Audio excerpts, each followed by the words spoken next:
먼저 화면을 같이 한번 보시겠습니까? 그림을 좀 봐주시겠습니까? 이스라엘 지도죠. 우리가 구약의 파노라마 할 때도 보셨지만 위쪽에는 이렇게 지형도가 있습니다. 갈릴리 바다가 있고 요단강이 있고 사해 바다가 있고 이스라엘이죠. 요즘은 이 트럼프 대통령 때문에 이 지역이 지금 굉장히 좀 시끄러워졌죠. 안타까운 일인데 이 이스라엘 땅에 보면 크지 않습니다. 경상남북도 정도밖에 되지는 않습니다. 그런데 그곳에다가 하나님께서 무려 큰 바다를 두 개나 딱 박아 놓으셨습니다. 갈릴리 바다와 사해 바다, 이 두 바다인데, 먼저 이 갈릴리 바다를 보시면 갈릴리 바다는 성경에서 매우 자주 등장하는 곳이기도 하면서 예수님께서 많이 활동하셨던 지역이기도 합니다. 성경에 이렇게 큰 두 바다가 있는데 조금 저도 어제 다시 한번 생각을 해보는데 예수님께서 갈릴리 바다에서는 사역을 많이 하신 것 같은데 사해 바다 여기에서는 그렇게 활동하신 것을 찾아보기가 매우 힘듭니다. 사해 바다 근처에는 유다 광야 또 바란 광야도 있긴 한데 그것은 조금씩 가셨지만 주로 예수님께서는 갈릴리 바다에서 많이 사역을 하셨습니다. 이 갈릴리 바다는 그 위쪽에 헐몬산으로부터 물을 공급받아서 그 받은 물을 이스라엘 전체에 흘려보내줍니다. 요단강을 타고 오르는 그 과정 가운데 사해로 가는 과정 가운데 이스라엘 전체 70%의 농업, 용수로 쓰이고 있죠. 그래서 이 갈릴리 바다는 이 물을 받아서 흘려보내주기 때문에 또 이스라엘 지역의 많은 곳에 이 생명의 또 이런 양식들이 자랄 수 있도록 흐르고 있기 때문에 생명의 바다라고 하는 그런 별명도 있습니다. 이 바다 주위에는 나무도 많이 우거져 있고요. 고기도 아주 많습니다. 그래서 어부들이 콧노래를 부르면서 이 고기들을 건지기도 하죠. 그런데 훨씬 더 넓은 이 사해바다, 이 사해바다는 갈릴리 바다와는 매우 대비가 되는 곳입니다. 사해, 이 뜻이 죽음의 바다입니다. 이상하지 않습니까? 이스라엘 땅 안에 있는 죽음의 바다, 사해이죠. 이 사해는 갈릴리 바다로부터 물을 공급받아서 저장은 해놓지만 이 사해 바다는 다른 곳으로 흘려보낼 수가 없습니다. 왜냐하면 이 그림 밑에 쪽에 보시면 해수면보다 무려 420m 아래에 있습니다. 그러니까 다른 곳으로 흘려보낼 수가 없는 겁니다. 갈릴리 바다도 해수면보다 200m 아래에 있지만 더 낮은 곳으로 흘러보내지만 사해 바다는 더 낮은 곳에 있어서 지구상 가장 낮은 곳에, 내륙 안에 있는 가장 낮은 곳에 위치한 바다가 이 사해거든요. 그러니까 이 물이 흘러내려오는데 다른 곳으로 흘려보내지 못하니까 이 물은 증발해버리고 뭐만 남을까요? 소금만 남게 됩니다. 그래서 사해 바다의 다른 이름은 염해라는 이름도 가지고 있습니다. 그 주위에 유다 광야와 바란 광야가 있지만 거기에는 나무가 자라지를 못합니다.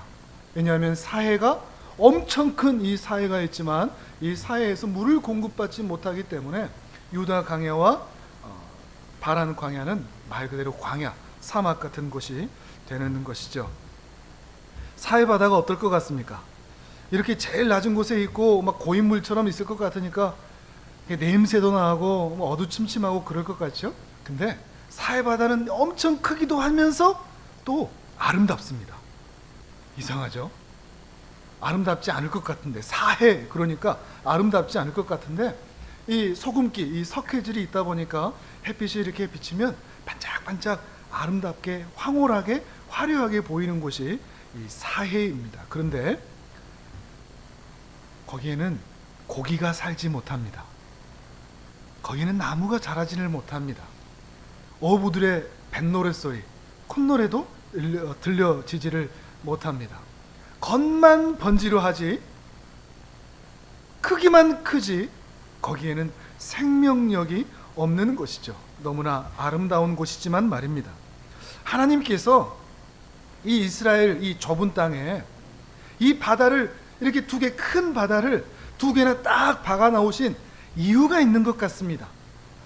이걸 보면서 뭔가를 느끼려는 것을 바라는 거죠. 똑같은 바다면 뭐 느낄 게 없는데 너무나 다른 바다, 너무나 대비가 되는 바다, 이 바다를 보면서 너희가 자연을 통해 배워라.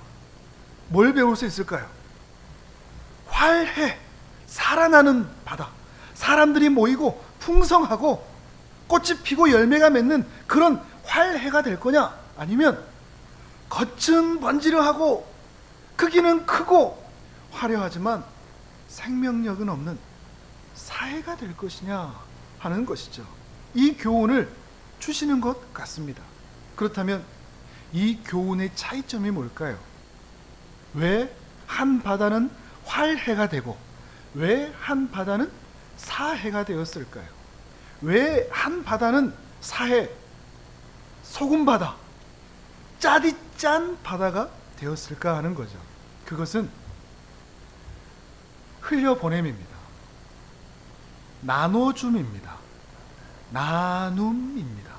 갈릴리 바다는 위로부터 받은 물을 자기에게 머금지 않고 자기 주머니에 복주머니에 딱 안아서 아무도 못 써 나만 쓸 거야 하지 않고 그것을 이스라엘 전 지역에 흘려보내줍니다. 그러나 사해는 위로부터 받은 것을 꽉 끌어안아서 다른 곳에 흘려보내지를 않습니다. 바로 이런 나눔, 흘려보냄, 그리고 흘려보내지 않음, 이것 때문에 짜디 짠 바다, 소금 바다가 된 것입니다. 맞습니다. 우리가 이것을 통해서 배우는 것입니다. 우리는 위로부터, 하늘로부터 참 많은 것들을 받았습니다. 그것이 돈이든 재능이든 은사든 시간이든 사회적 지위든 직분이든 그것이 무엇이든지 우리는 참 많은 것을 이미 가지고 있습니다. 그러나 그것을 흘려보내면, 나누어 주면 그 사람은 사해가 됩니다. 활해가 됩니다. 생명력이 넘치는 곳이 됩니다. 그러나 그것을 받은 것을 나눠주지 아니하면, 흘려보내지 아니하면 그곳은 짜디짠 바다, 소금 바다, 염해, 사해가 될 수밖에 없다는 것입니다. 우리가 다 알고 있는 이 이치죠. 물은 흘러야 신선한 물이 됩니다. 물이 흐르지 않으면 어떻게 되죠? 고인 물이 되죠. 썩는 물이 됩니다. 우리가 큰 돈을 들여서 그것을 깨달았지 않습니까? 4대강 사업을 통해서도 우리는 그 사실을 분명하게 배웠습니다. 피가 흐르지 않으면 더 이상 그 피는 피라고 부르지 않습니다. 고름이라 부르는 것이죠. 마찬가지라는 것입니다. 여러분이 정말로 축복의 통로, 복의 통로, 복된 인생이 되기를 원한다면 여러분이 위로부터 받은 그 모든 것들을 흘려보낼 수 있어야 한다는 것입니다. 여러분의 손에 꽉 쥐고 있는 그것들을 내려놓아야, 풀어놓아야 여러분의 인생이 황폐한 인생이 되지 않을 수도 있다는 것이죠. 복음도 마찬가지입니다. 예수 그리스도로 말미암는 은혜, 구원의 은혜를 받은 자들이 내 안에만 머물러 있으면 이 은혜는 내 거야, 다른 사람에게 나눠주지 않으면 내 안에만 있는 그것 때문에 이 복음이 썩습니다. 그래서 교만해지게 만듭니다. 자기 자신만 자랑하게 만드는 것이죠. 복음도 흘려보내야 내 주위의 사람들이 그 복음을 통하여 행복한 인생으로 이끌 수 있는 것입니다. 나눠줘 본 사람만 오늘 말씀을 이해할 수 있을 겁니다. 복음을 전해줘 본 사람만 그것을 깨달을 수 있을 것입니다.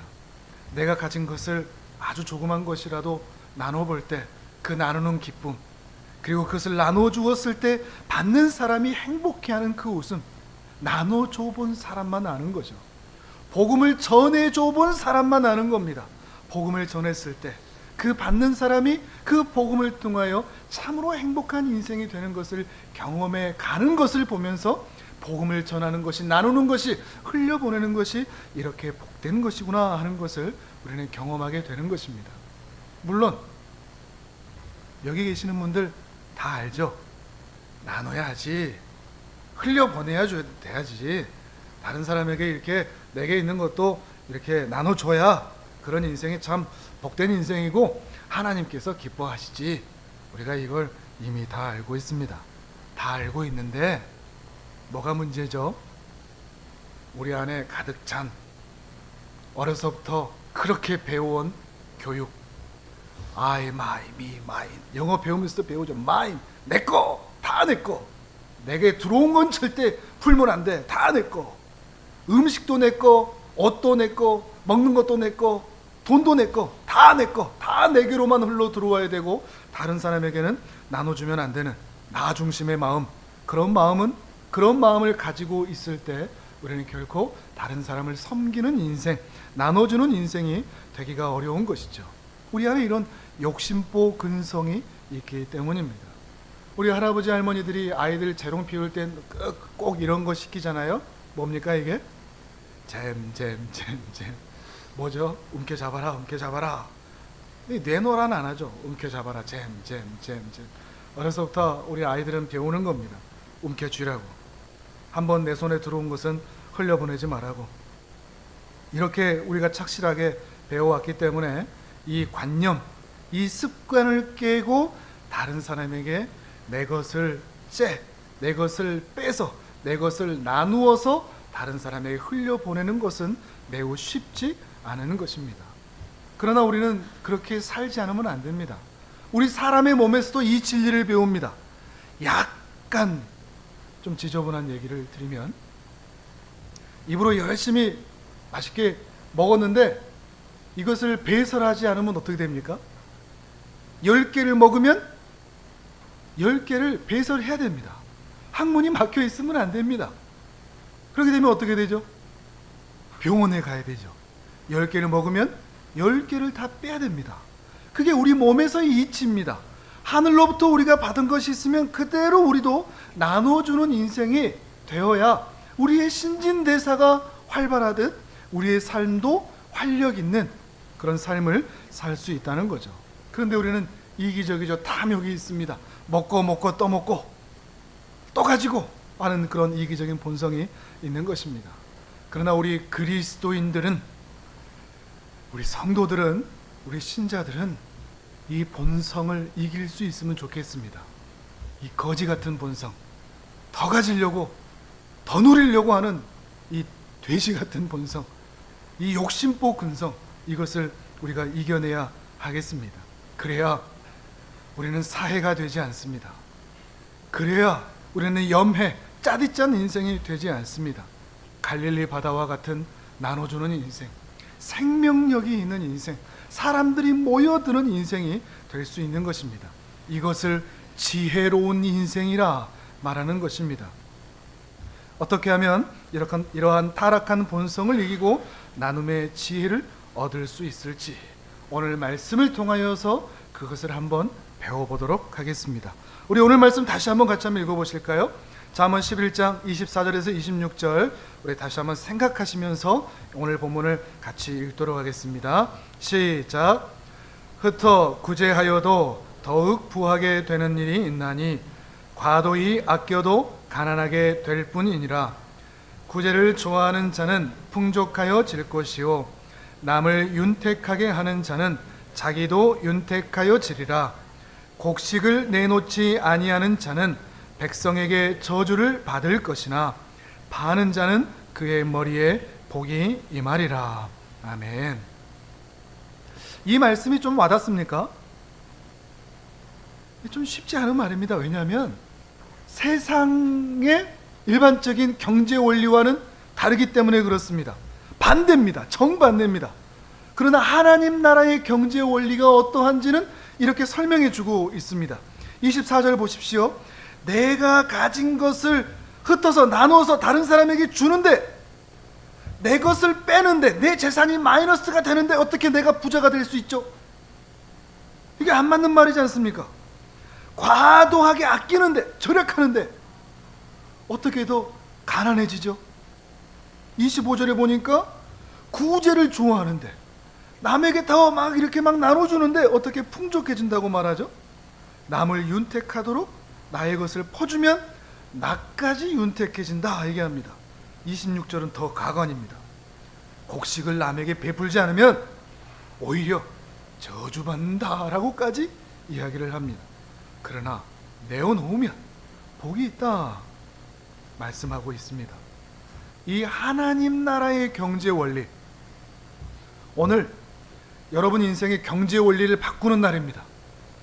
다음 주는 더 원색적으로 돈에 대한 이야기를 하게 될 것인데, 하나님 나라의 경제 원리를 바꾸는 날이 되었으면 좋겠습니다. 여러분이 가지고 있는 그 경제 원리, 세상의 경제 원리가 아닌 하나님 나라의 경제 원리로 여러분이 오늘 설득당하는 날이 될 수 있기를 바랍니다.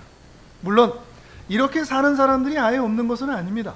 훈훈한 이야기들이 많이 들려지죠. 간혹 평생 폐지를 모은 할머니가 어느 대학의 등록금으로 이렇게 기부를 했다, 기부하는 이야기들을 들을 때 우리는 훈훈해집니다. 힘든 여건 속에서도 다른 사람들의 이야기를 듣는 그런 미담의 이야기를 들을 때 우리 사회가 정말로 아직 살만하구나, 이런 생각을 하기도 합니다. 그러면서 박수도 치죠. 칭찬도 합니다. 그런데 그거 아십니까? 다른 사람이 하는 거는 박수가 쳐지는데 내가 하기는 힘듭니다. 다른 사람이 하는 거는 좋은데, 야, 참 저 사람은 대단하다 하는데, 내가 내 돈을, 내 시간을, 내 가진 거를 나도 모르는 사람에게, 나와 별로 상관없는 사람에게 나눠주는 일에는 우리는 부담이 됩니다. 왜 그럴까요? 잼 이게 왼수입니다. 어렸을 때부터 가지고 있는, 아니 죄된 타락한 본성으로 가지고 있는 내 것, 나의 것, 이기적인 자기중심적인 마음 때문이죠. 하지만 여러분, 속지 않으셨으면 좋겠습니다. 여러분이 가지고 있는 것을 가지고 다른 사람을 섬겨도, 다른 사람에게 흘려보내도 여러분 가난해지지 않습니다. 여러분 어리석은 인생이 결코 되지를 않습니다. 여러분의 가산이 탕진되지 않습니다. 한 달 동안 여러분의 먹을 것이 없을 것이다, 결코 그런 일이 생기지 않습니다. 사단은 우리를 속이고 있습니다. 이거 주면, 이 작은 거 이거라도 나눠주면 너 이번 달 못 살아, 아껴. 사단은 우리에게서 말하죠. 그러나 하나님 나라의 원리는 그렇지 않습니다. 하나님께서는 오히려 이렇게 말씀하시죠. 오히려 가지고 있는 거 흘려보내라, 너에게 더욱더 풍성한 복이 있을 것이다 말씀하고 계시는 것입니다. 내 것을 나누어 줄 때 오히려 윤택해지고, 내 재산을 빼내어 다른 사람에게 흘려보내줄 때 오히려 풍성해지는 하나님 나라의 신비, 하나님께서 그리고 성경을 통해서 우리에게 말씀하십니다. 흘려보내라, 나눠줘라, 함께 나누라 말씀하고 계시는 것입니다. 왜 우리는 이렇게 우리의 타락한 본성을 이기고 나누고 흘려보내면서 살아야 할까요? 오늘 여러분에게 세 가지를 말씀을 드리도록 하겠습니다. 첫 번째는, 내가 나눌 때, 내 타락한 본성을 누르고 이기고 나눌 때 우리는 드디어 하나님을 닮아갈 수 있게 되기 때문입니다. 하나님을 닮아갈 수 있습니다. 하나님의 특징은 뭐죠? 주시는 겁니다. 나눠주는 겁니다. 사단의 특징은 뭐죠? 빼앗는 겁니다. 움켜쥐는 겁니다. 요한복음 10장 10절 같이 한번 읽어보실까요? 예수님께서는 이렇게 말씀하십니다. 우리 화면을 보면서 같이 읽습니다. 시작.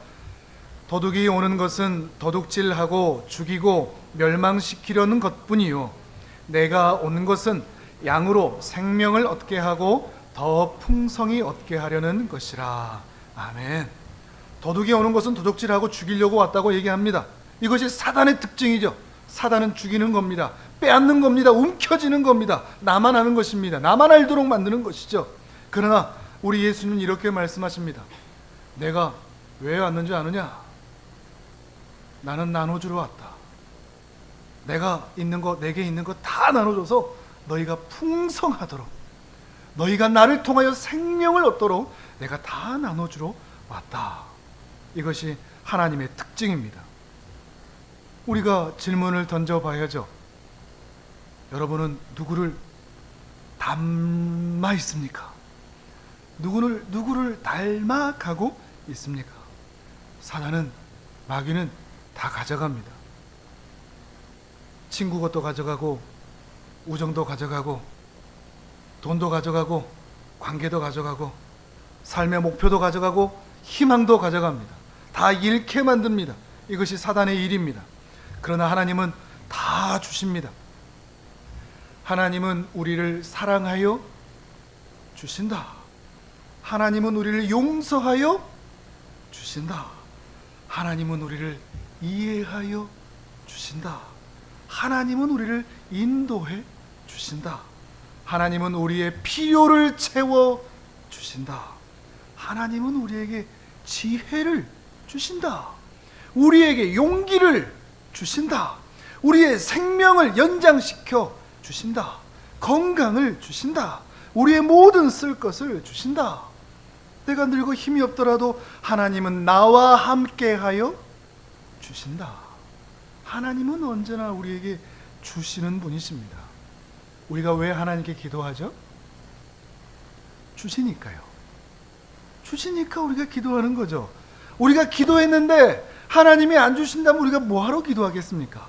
우리는 압니다. 하나님이 어떤 분인지. 그러니까 어리석은 기도일 때도 있고 미련한 기도일 때 있고 때로는 욕심에 찬 기도일 수도 있지만 그래도 구합니다. 하나님 주세요. 주세요. 왜 우리가 기도한다고요? 하나님은 주시니까요. 우리의 필요에 따라, 우리의 성장의 성숙에 따라 하나님께서는 때에 맞춰 늘 주시는 분이시니까요. 주다 못 가주셨습니까? 하나님께서는 자기 아들 독생자까지 주셨습니다. 주다 그것까지 주셨습니다. 그 독생자는 못 가주셨습니까? 주다 자기의 살, 자기 피까지 한 방울 남기지 않고 우리에게 다 주셨습니다.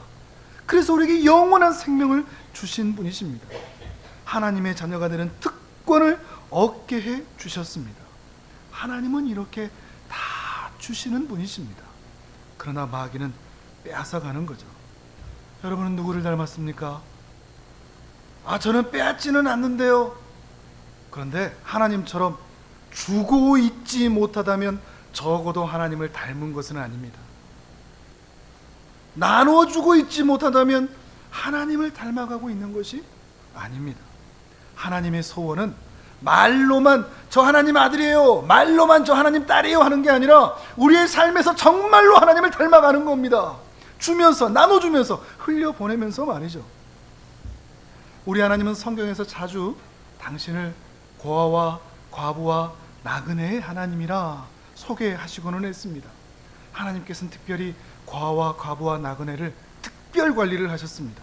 신명기 말씀 한번 같이 읽어보실까요? 신명기 10장 우리 같이 읽도록 합니다. 시작. 고아와 과부를 위하여 정의를 행하시며 나그네를 사랑하여 그에게 떡과 옷을 주시나니 너희는 나그네를 사랑하라. 전에 너희도 애굽 땅에서 나그네 되었음이니라.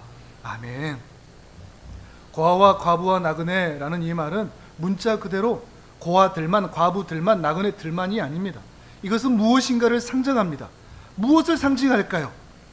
이들은 다 결핍입니다. 뭐가 없죠? 고아는 아빠가 없습니다. 과부는 뭐가 없죠? 남편이 없습니다. 나그네는 뭐가 없죠? 집이 없습니다. 남편이 없고 아버지가 없고 집이 없는 그들을 긍휼히 여기시는 겁니다. 이 땅에 사는 누구나 이 결핍 가운데 살아갈 수밖에 없습니다. 늘 허전한 마음으로 살아갈 수밖에 없습니다. 그런데 하나님께서 마치 고아 같던 이스라엘에게 찾아가신 겁니다. 과부 같던 이스라엘에게 찾아가 주신 겁니다. 나그네 같던 이스라엘에게 찾아가 주셔서 이스라엘에게 아버지가 되어주시고 이스라엘에게 남편이 되어주시고 이스라엘에게 돌아갈 집이 되어주신 겁니다. 내가 너희에게 그렇게 되어주었으니 이제 너희도 그렇게 결핍 가운데 살아가는 자들에게, 그렇게 연약한 자들에게, 그렇게 허전한 자들에게 너희도 저들의 아버지가 되어주어라. 너희도 저들의 남편이 되어주어라. 너희도 저들의 집이 되어주어라 말씀하고 계시는 것입니다. 그리고 이제 그것을 우리 교회들에게 요구하고 계십니다. 우리가 다 그렇지 않습니까? 고아와 과부가 나그네가 다른 사람들이 아닙니다. 우리 자신들입니다. 아버지가 누군지 모르고 우리가 살아왔지 않습니까? 진정한 남편, 내가 의지할 남편이 누군지 모르고 우리가 돌아갈 집이 어딘지 모르고 우리가 살아왔다가 어느 순간 하나님의 은혜로 아버지가 바로 우리 하나님이시구나. 남편이 바로 우리 하나님이시구나. 우리가 영원히 돌아갈 집이 우리 하나님 아버지의 집이구나 하는 것을 깨달아 알게 되었지 않습니까? 그래서 교회에게 요구하시지 않습니까? 내가 너희들에게 고아와 과부와 나그네 같은 그들의 아버지가 되어 주었으니 너희 교회도 그렇게 되어 주어라 명령하신 것이 아니십니까? 이것이 마땅히 신자가 살아야 할 거룩한 삶입니다. 그것이 바로 경건한 삶이라 하는 것입니다. 야고보서에서는 분명히 이것이 경건하다 얘기를 하고 있습니다. 야고보서 1장 27절도 같이 읽어보실까요? 같이 읽습니다. 시작. 하나님 아버지 앞에서 정결하고 더러움이 없는 경건은 곧 고아와 과부를 그 환난 중에 돌보고 또 자기를 지켜 새 속에 물들지 아니하는 그것이니라. 아멘. 뭐가 경건이라고 그러죠? 뭐가 거룩하다 그러죠? 뭐가 하나님 앞에 정결하고 하나님께서 미소 지을 만한 경건한 신앙의 자세라고 그러죠? 예배당 뻔질나게 드러나면 그게 경건일까요? 예배 하루도 안 빠지면 그것을 경건하다고 말할 수 있을까요? 아닙니다. 그것도 중요하지만 하나님께서는 말씀하십니다. 지금 결핍 가운데 있는 자들, 지금 외로운 자들, 지금 허전한 자들, 지금 외로운 자들, 지금 추운 자들, 그들이 너희 주위에 있는데 그들을 모른 채 한다면 너희는 결코 경건하지 않다. 너희는 결코 거룩하지 않다. 아무리 예배드리고 아무리 교회를 뻔질나게 왔다 갔다 하고 아무리 많은 헌금과 헌신을 하더라도 나는 그것이 반갑지 않다. 고아와 과부와 나그네를 너희가 책임져라. 그리고 이 세상 물결에 물들지 말고 세상 원리에 빠져들지 말고 너희는 하나님 나라의 원리에 따라 살아가라. 이것을 경건이라 말하고 있는 것입니다. 이것이 신자의 삶입니다. 이렇게 살아가는 것이 신자의 성숙입니다. 어린아이가 자라간다 하는 것은 벽에다가 키 이렇게 막 그려놓고 아이고 아이가 이제 자라가는구나 확인하는 거죠. 신자는 어떻게 하면 성숙하고 있다는 걸 알 수 있을까요? 신자의 성숙은 어떻게 알 수 있을까요?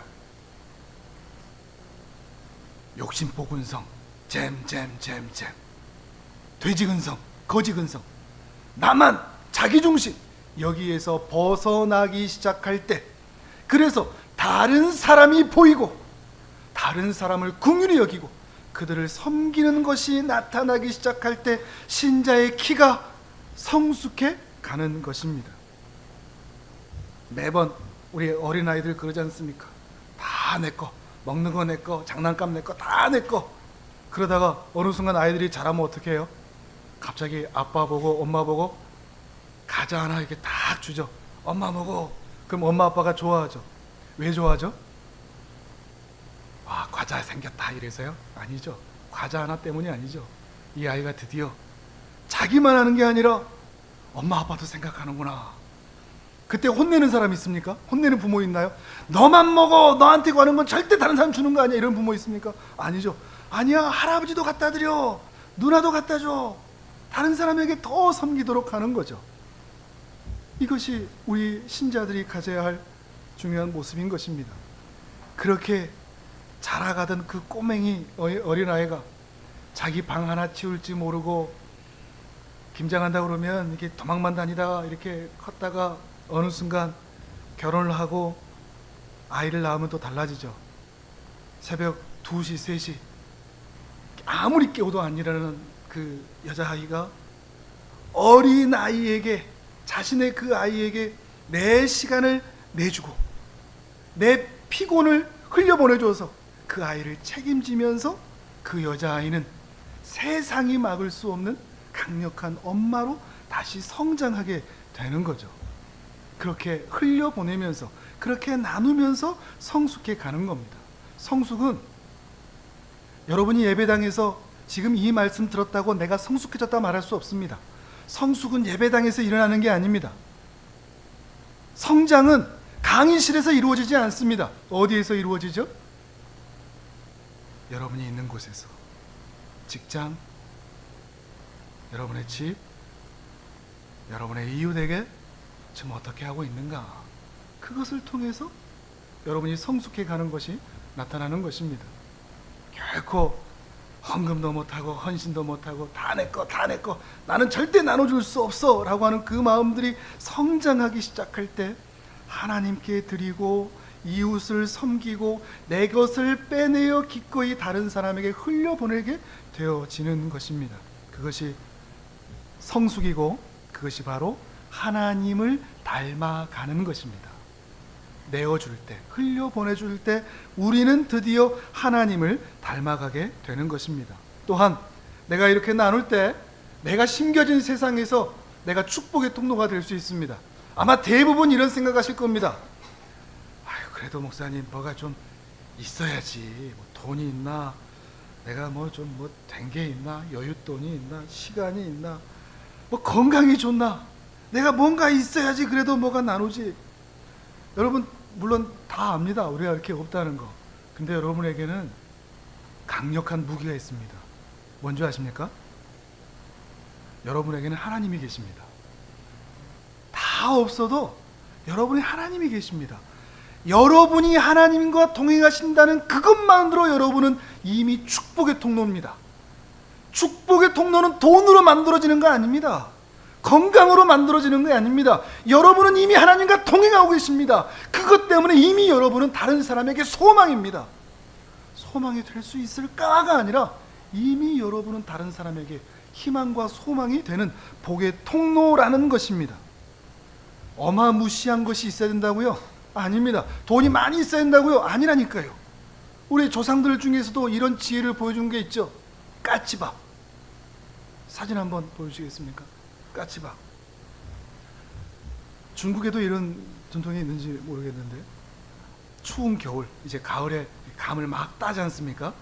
가을에 감을 따는데 높은 곳에 있는 곳에는 이렇게 장대를 이렇게 막 이렇게 떨어뜨리는데 의도적으로 제일 꼭대기에 있는 감은 따지 않습니다. 놔둡니다. 그것을 까치밥이라고 합니다. 조상님들은 하물며 미물인 이 까치들도 추운 겨울에 갈 데 없으면 이 얼어붙은 감이라도 먹으라고 그걸 놔두는 겁니다. 그 마음이죠. 배려하는 마음, 섬기는 마음, 나누는 마음, 그런 마음이 중요한 것이죠. 가진 게 없다고요? 괜찮습니다. 감나무 통째로 필요한 게 아닙니다.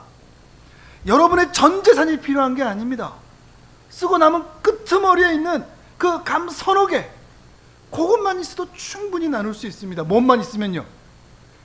마음만 있으면. 돈이 없는 게 아니고 마음이 없는 겁니다. 마음이 있는 사람은 얼마든지 섬기고 나눌 수 있습니다. 힘들어하는 사람에게, 고민해하는 사람에게, 한숨 쉬는 사람에게 돈이 없으면 커피 자판기 300원짜리 커피 하나라도 뽑아주면서 토닥여주는 거, 그 사람에게 얼마나 힘이 됩니까? 돈이 없으면 우리 하늘창고사역 가는데 집에서 힘들게 외롭게 사시는 분들 너무나 많습니다. 어제 갔는데 TV도 없어요. 눈이 안 보여서 TV도 못 본대요. 아무것도 없이 그냥 집에서 누워만 계시는 거예요. 하루 종일 뭐 하시겠어요? TV도 없고 라디오도 없고. 그래서 우리 성도님 같이 가면서 이 집에는 라디오 하나 이렇게 해서 극동방송 이렇게 매일 매 순간 나오도록 해줘야겠다 이런 생각하는데, 그런 분들에게 찾아가서 단 1시간이라도 같이 있어주면 그건 큰 힘이 되는 겁니다. 돈이 있어야 그렇게 하겠습니까? 아닙니다. 우리 하늘품문교회가 하늘창고 사역을 하는데 한 달에 약 100여만 원 정도가 듭니다. 어떻게 보면 많다면 많은 돈이지만 어떻게 보면 25가정을 섬기는데 그렇게 많지 않은 돈일 수도 있습니다. 25가정을 섬겨드리는데 어떻게 보면 100만 원만 있으면 섬길 수 있는 겁니다. 한 달에 그것만 있으면 그 가정들이 조금이라도 넉넉하게 할 수 있는 거죠. 우리가 넉넉해서 그러는 거 아닙니다. 우리가 부자여서 이렇게 사역을 하고 있는 것이 결코 아닙니다. 우리에게 무엇이 있기 때문이죠? 우리 모두에게는 마음이 있기 때문이죠. 하나님 아버지의 마음이 있기 때문에 기꺼이 흘러 들어오는 것을 내 것 삼지 않고 다른 사람에게 흘려 보내줄 수 있는 것이 되는 것입니다. 이 마음을 가지고 있는 교회 바깥에 계신 수많은 분들, 한 달에 약 20명, 30명, 때로는 40여 명 분들이 이 금액을 후원해 줍니다. 후원해 주시는 분들이 부자들이 있을 것 같습니까? 없습니다. 부자 한 사람도 없습니다. 의사 선생님은 한 분 계시네요. 대부분 연약합니다. 그분들이 목사님 10,000원만 후원해도 돼요. 제가 그분들 사정을 아는데 이렇게 10,000원씩 후원하시는 분, 10,000원, 15,000원, 20,000원 그렇게 해서 이 하늘창고 사역이 모여지는 겁니다. 다들 그 하나님 아버지의 마음을 가지고 말이죠. 이 후원금을 부족한 교회 진영을 메꾸는 데 쓰지 않고 하다못해 사역자의 사례비로 쓰지 않고 철저하게 겨울까치들 그 언감이라도 필요한 그분들에게 나누고 있는 것입니다. 우리 교회가 지난 3년간 해온 이 하늘창고 사역은 그저 구제 사역 정도가 아닙니다. 불우이웃돕기도 아닙니다. 우리는 그런 거 하지 않습니다. 우리는 마음을 나눕니다. 작고 부족하지만 하나님 아버지의 마음으로 그들을 사랑으로 긍휼의 마음으로 찾아가 그들의 마음을 위로하고 있는 것입니다. 우리는 감나무 통째로 가지고 가지 않습니다. 언감 몇 개, 부족한 것 몇 개, 그것 가지고 가서 그 작은 것을 가지고 나누고 있는 것입니다. 그런데 신기한 거는 이 언감 같은, 감 서너 개 같은 이것들로 그 가정이 살아난다는 것입니다. 그게 참 신기한 것 아니겠습니까? 사연이 없는 가정들이 없죠. 많은 분들이 절망과 아픔 가운데 살아가고 계십니다. 그리고 지금도 힘든 삶을 살아가고 계신 분들이 많이 있습니다.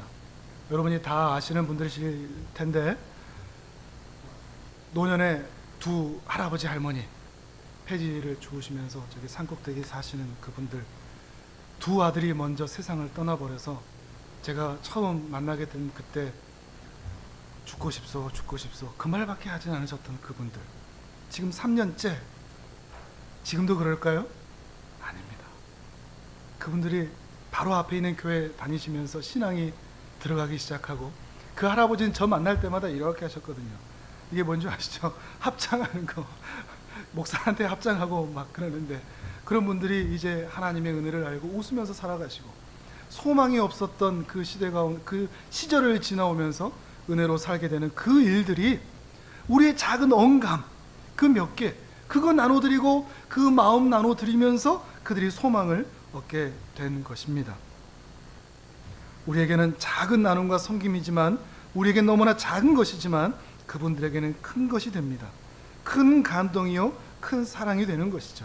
그리고 살고자 하는 살아내고자 하는 거대한 에너지가 되는 것입니다.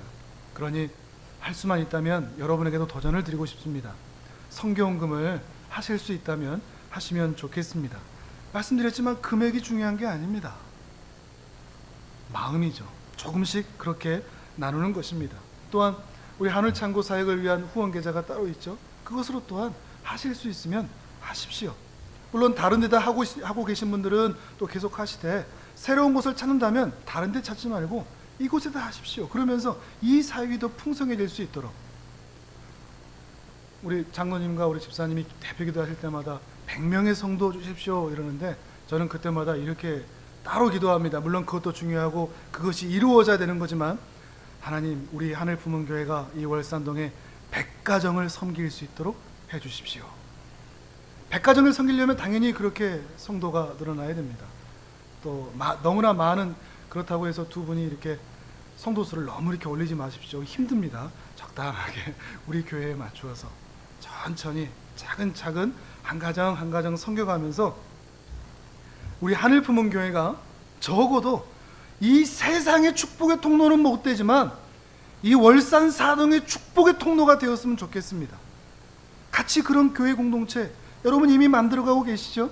계속해서 우리가 마음을 합해서 이 월산 사동의 축복의 통로, 복의 통로, 우리가 속하는 곳에서 이 복이 흘러가는, 그래서 사람들이 몰려드는 겉만 번지르하고 화려한 살 같은 교회가 아니라 활해와 같은 콧노래 소리가 있는, 물고기들이 많이 있는, 몰려드는 일들이 있는 그런 활해와 같은 교회 공동체 우리 다 같이 만들 수 있기를 바랍니다.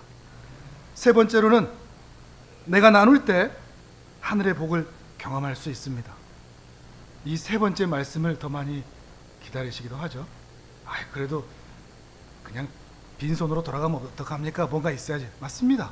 하나님께서는 이렇게 섬기는 자들에게 반드시 풍성한 은혜를 주십니다. 하나님은 인색하신 분이 결코 아니기 때문이죠. 누가복음 6장 38절 우리 같이 한번 읽어보실까요? 6장 38절 시작.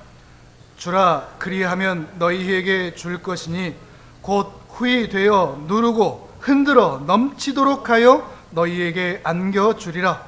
너희가 헤아리는 그 헤아림으로 너희도 헤아림을 도로 받을 것이니라. 아멘. 여러분이 주위 사람들을 헤아리시면 하나님께서 여러분을 헤아리십니다. 그래서 주면 하나님이 다시 주시는데 어떻게 준다고요? 후히 되어 주는데 그냥 안 주고 눌러서 더 꽉꽉 채우려고 누르는 거 아니겠습니까? 눌러서 흔들어서 빈틈없이 꽉꽉 채우려고 넘치도록 하여 주실 것이다. 이 말씀에 아멘이 되십니까? 감이 안 오십니까?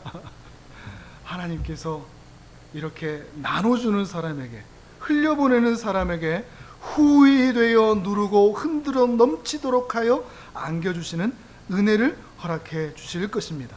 이것이 또한 하나님 나라의 원리라는 것입니다. 오늘 말씀 다시 한번 봐보실래요? 잠언 11장 말씀. 이 말씀에도 그러죠. 흩어 구제하여도 나눠주는데 내가 가난해지는 게 아니라 더욱 구하게 되는 일이 있다. 구제를 좋아하는 자는 오히려 풍족해진다. 남을 윤택하게 하는 사람은 자기도 윤택해진다. 그리고 다른 사람에게 내어주는 자는 그의 머리에 복이 임한다. 이것을 믿으십니까? 믿으시는 은혜가 있기를 바랍니다. 이것이 하나님 나라의 원리입니다. 세상에서는 다 자기만 더하라고 합니다.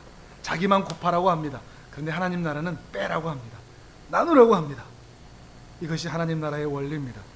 나누는데 빼는데 더해지고 곱해지는 이것이 하나님 나라의 원리라는 것이죠.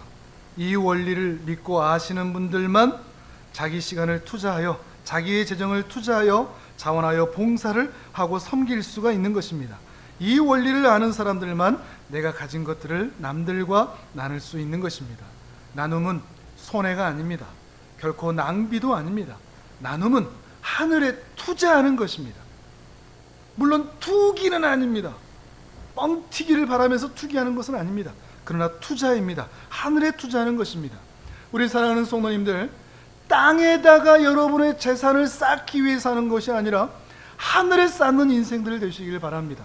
하늘에 쌓는 인생, 그것은 나눌 때 가능한 것입니다. 우리 사랑하는 성도님들이 이런 인생이 되시길 바랍니다. 나누는 인생, 흘려보내는 인생, 갈릴리 바다와 같은 그런 인생. 자신도 해저 200m 아래에 있지만 더 낮은 곳으로 흘려보내는 이 갈릴리 바다처럼 우리 인생이, 우리가 비록 낮고 연약하지만 우리의 가진 시간과 재능과 에너지를 다른 사람에게 나누면서 나도 행복해지고 여러분 주위에 있는 수많은 사람들도 행복해지는 진정한 축복의 통로가 되시기를 주님의 이름으로 축복합니다. 아멘.